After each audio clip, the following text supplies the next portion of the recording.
আজিৰ ভিডিঅ'টো একদম কাজিনৰ পৰা আৰম্ভ কৰিছোঁ আৰু এই থাকে দিল্লীত আহিছিলে গুৱাহাটী সেইটো কাৰণে আমাৰ ৰুমতো সোমাইছে আৰু কি হ'ল জানেনে সেইদিনাখন কাপোৰ কেইটামান তাই ধুই দিছিলোঁ আৰু তাতে পইচা আছিলে যিহেতু মই গম নাপাওঁ সেইটো কাৰণে তিতি থাকিলে পিছত ৰ'দত শুকুৱাই আছে তাই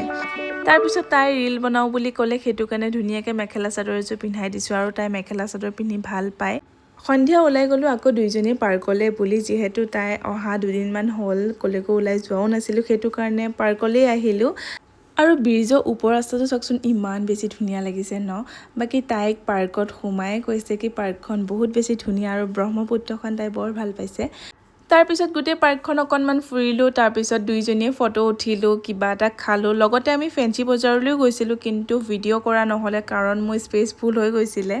আৰু এটা কথা মানে মই যিহেতু এতিয়া দোকানখন বন্ধ কৰি ৰাখিছোঁ সেইটো কাৰণে মই ঘৰৰ পৰা অৰ্ডাৰ ল'ম বুলি ভাবিছোঁ যদি আপোনালোকে তেনেকৈ ফাষ্ট ফুডৰ কিবা আইটেম অৰ্ডাৰ কৰিব বিচাৰে তেতিয়াহ'লে মোক অৰ্ডাৰ কৰিব পাৰে মই মেনুখন দি দিম বাৰু দুগৰাকী মানে অৰ্ডাৰ কৰিছিলে মই লোৱা নাছিলোঁ এতিয়াৰ পৰা ল'ম